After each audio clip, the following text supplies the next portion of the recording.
Hello viewers, welcome again to Talk with Mo.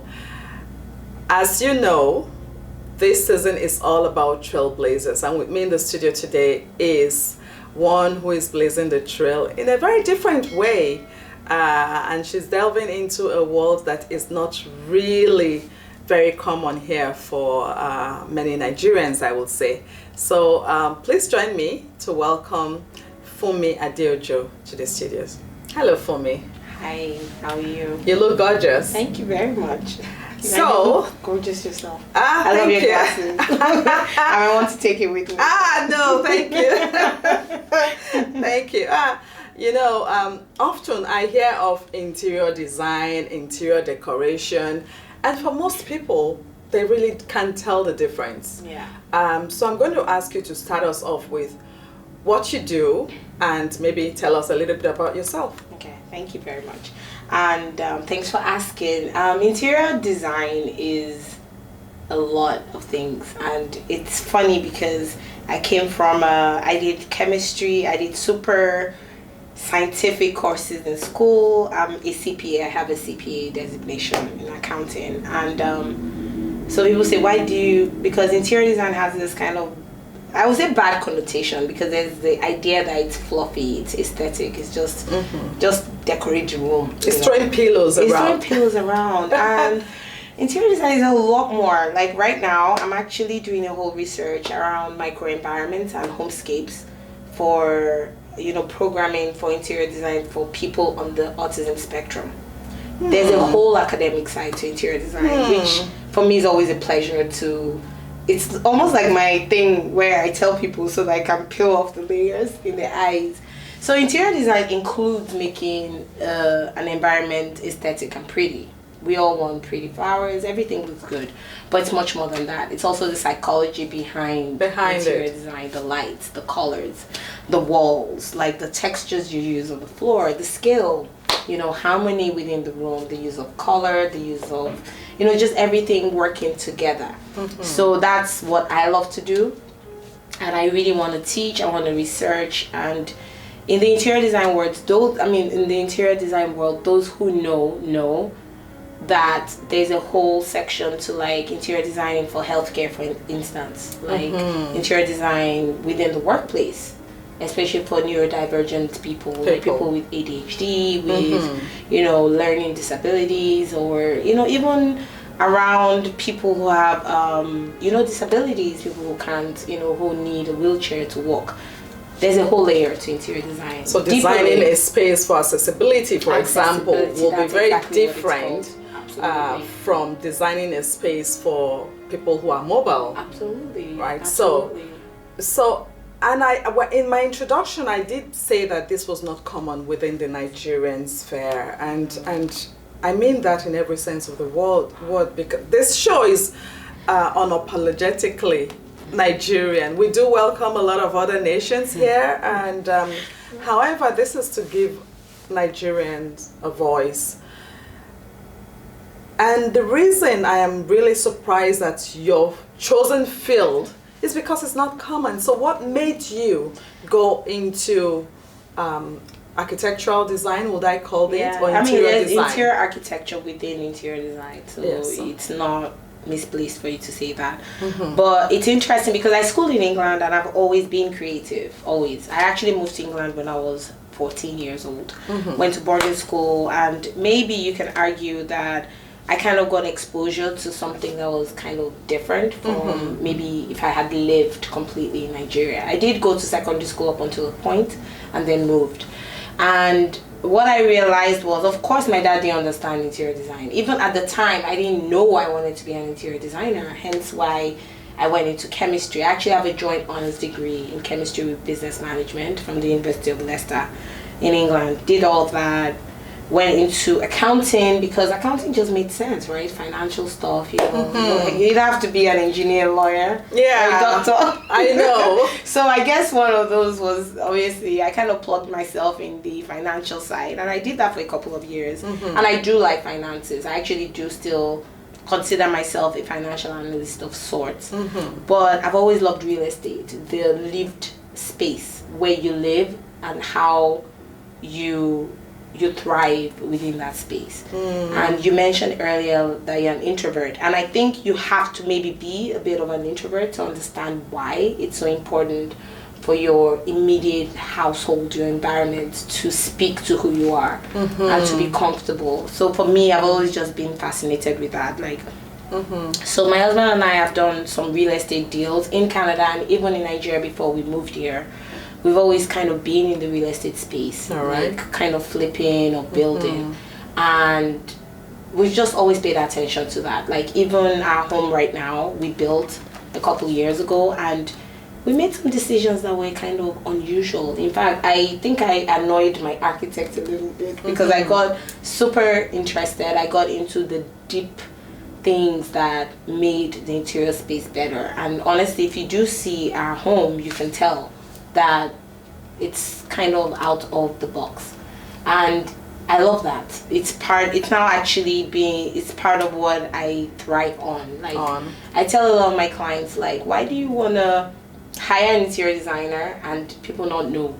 It's almost, for me, it's like they should know that you hired an interior designer. Like, so what's the point? What do you mean? Do people hide the fact that they've hired an interior designer? No, I just feel people want to be safe. People want to choose what they're used to. So when I come in, I kind of ruffle those feathers a little bit. And sometimes they're like, it's uncomfortable. I don't know. And I'm like, so I would never design something that you do not like, obviously, because I'm working for my clients. But I always kind of try and push them a little bit out of the box. Like, what would you think? Like, for example, in our house, we have glass walls in the upper level, in the den. Instead of railings or walls, like drywall walls, we have glass. And even my architect was like, you want that? Oh gosh, I have to think of the structure, because he now has to think of the civil engineering side and the safety side and all of that to make it work.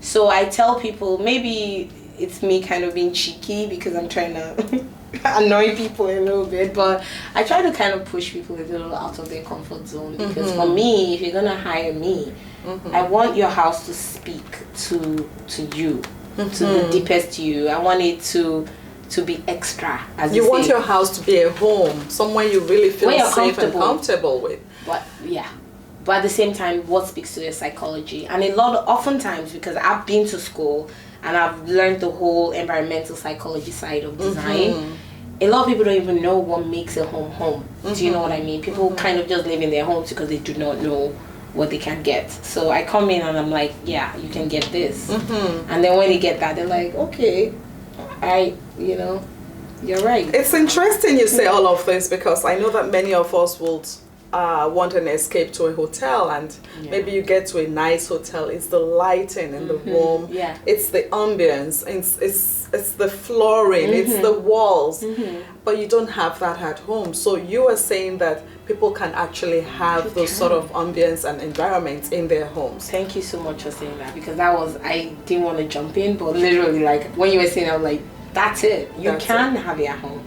There's a misconception around hotels and lobbies, and they're like, oh, it's expensive. I mean, I still get clients today that assume that it's price prohibitive to have an interior designer. I'm like, yeah, of course my service isn't free, but I can guarantee you can afford it. If you can afford a couch or a room, trust me, you can afford me. So I'm even on almost like an activist. My husband says I'm an activist. I'm always fighting and stuff. But from an activist position, I always feel like you have to spread the word out there. Like it's really more like a cultural misappropriation thing that a lot of us have. And that's where I was actually going next, because apart from thinking the cost is prohibitive to hire an interior designer, how many people can afford that in today's world?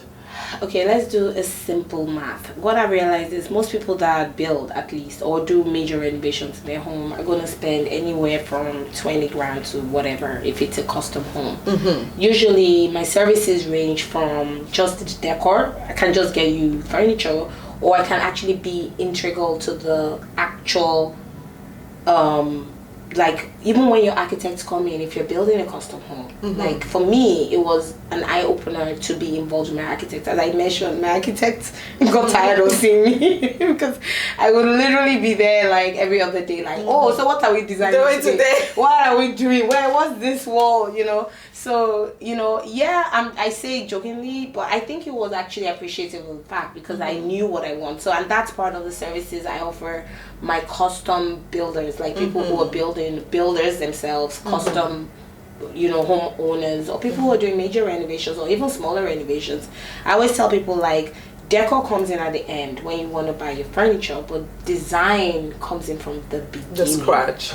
From the beginning, like the choosing of the floors, the walls, even helping with we call it, you know, spatial configuration. To use the interior design word, we call it programming. So my fellow architects, interior designers will understand when you do programming, it's when you're basically taking the client's needs and you're basically building out even all the walls and the things within their house to suit that. So that's what we do. So I'm thankful for a platform to be able to actually say that, because it's something that has been like, you know, how do I let people understand what you do? You know, I do decor. There's nothing wrong with decor. Decor is actually what you see in the magazines and the pictures is the end product. But I mean, with what you're saying, decor is actually will enhance a design. So the design, I think, is the foundation. If you do not have the design, then the decor will be kind of out of place. So you're saying we should get it right from the beginning, is what you're saying. Absolutely. And that's wonderful. So you recently got an award or a master's? Yeah, I got an MFA, Masters in Fine Arts, from SCAD, which is the Savannah College of Arts and Design in the US. Actually, it's in Georgia. I actually lived there for 2 years. I only just got back in what, September, like July or whatever, just before summer. And yeah, I got permission from my oga at the top to move. So I actually physically moved. I was living in Atlanta for 2 years. All right. And it was an amazing experience. I mean, those who know, SCAD is a prestigious, it's actually one of the best art schools in the US. And it was an amazing experience. Yes, I missed my kids, but my husband is evidently an amazing person. So you have the support. I have the support. They have the support for sure. And wonderful. Yeah, so if there are any younger girls like you who really have their heads in design and they're looking for a mentor, are you available to mentor younger girls who want to go into this line of business someday? I'm 100% available, and one of the things I missed is the representation in the community. Because there are not many black people who, and that's why I introduced you as that, because there's not a lot of, we see a lot of home and garden people who do shows.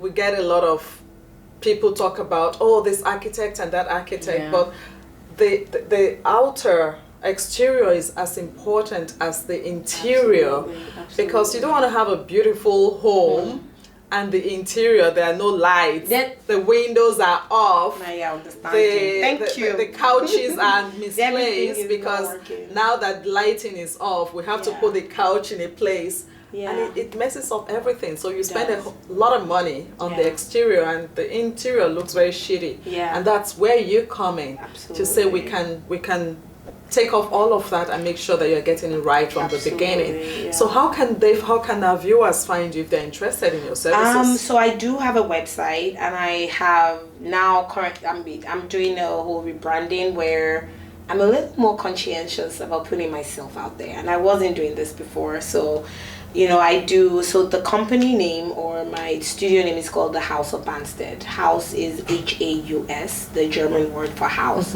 And of Banstead. Banstead is a place I lived in England actually, and I lived there for a couple of years, but it really resonated with me, and it actually ties back to the psychology of place. So again, the psychologists and the architects might understand this better. There's a thing we call place attachment in psychology.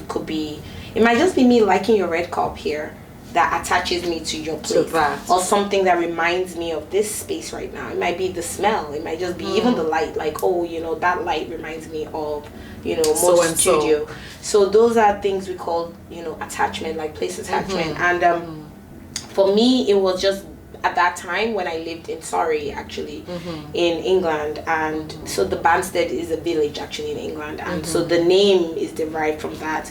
A lot of people actually name their studio after themselves, but for me, it's a lot more than me. It's just everything else that encompasses what I'm trying to do in terms of just design, but not just design, because I'm also a warrior mom. That's what we call ourselves. I have a child who's on the autism spectrum. He's 9 years old. And while I've always loved design, but the push to do more academic, psychological, more into the mind of the space was because of him. So that, there's history to this. Absolutely. And it's interesting because I was going to ask you, there are lots of moms, there are lots of Nigerian parents who have kids with special needs, and many of them are autistic, and it's on a spectrum. Some are high functioning, some are not. But how can they access your services so that it's not breaking the bank, so that, because I know that all of this psychology of place has a lot to do with kids with autistic syndromes, and for many of them, they come in here, just the carpet alone triggers something. They're uncomfortable. So is there a way that you can maybe have workshops for moms with special kids? Is there something that you can do for the community? I'm just asking. I'm sorry I'm putting you on the No, on the you're spot not. right I'm here. smiling because I actually was going to say, are you psychic? Maybe. No, and you know what's funny? Because I was actually going to ask you after this, like, how do I even trademark? Because I have an initiative. It's called Transforming Love to Design. And I wanted to put a trademark on that, because it's something that I'm registering as an initiative for exactly who you just described. Wonderful. Exactly. Like, it's really weird. Like, I almost feel like Yemi spoke to you about this. So we're going to be having, we're going to be following up on this because, as you probably know, I'm passionate about the Nigerian community, and I want everyone to thrive. And if this would help moms with special kids to even understand that the psychology, the discomfort sometimes that the kids feel in their bedrooms. With the lights. It could be just the placement of a lamp, or just the bright light, or the color. It could be something. And thank you so much for saying this, because it's huge on my agenda. I have my design studio, which does regular design for most residential homes, but I have the transforming, it's actually called Transforming Love to Design. As you would understand the connotation. It's about transforming our love for our kids who have all these special needs into the design of their spaces that actually help them to grow and be better. As I said, my research, which is published by IDEC is the Interior Design Educators Council, and I actually presented it last year, and my thesis was around designing microenvironments, I call them, homescapes, for adolescents with autism spectrum, so the teenagers. But this encompasses the whole group, exactly. And I'm more than happy to initiate. In fact, I already have a group of moms I'm working with that I'm already talking to, moms that already helped me within my research. And I'm happy to speak to anyone else who wants to be involved in that initiative. And what does the initiative do? It's to educate you around the residential environment of your child, not just to make them comfortable, but to actually increase their ability to build skills. So I'm working with psychiatrists, with clinical psychologists, with occupational therapists, with behavioral therapists and speech therapists. I know this is my life, so I'm here and I'm into it, and I'm trying to build environments that actually help kids to have a better quality of life and to hopefully build skills and be more independent, because that's what we want. Absolutely. Now, you're done schooling, you have your master's in finance from SCAD. What has then the job scape been since you came back? What's people want to know? People want to know, well, I'm interested in designing or interior design. I'm interested in what she says, but would I get a job when I get back? Do I have to be self-employed? What if I cannot set up a house of Banstead? Yeah. What do I do? What's the prospect like? Great question. So there's a lot, okay, so things are happening within the interior design world, or design full stop. So when you go to a school of like SCAD, they teach you everything. They teach you what you're specializing in, but the great thing about going to art school is you learn other things. Like, I would argue that I'm a fantastic graphic designer. I've learned a lot about contemporary art, for instance, so I could be a curator of sorts.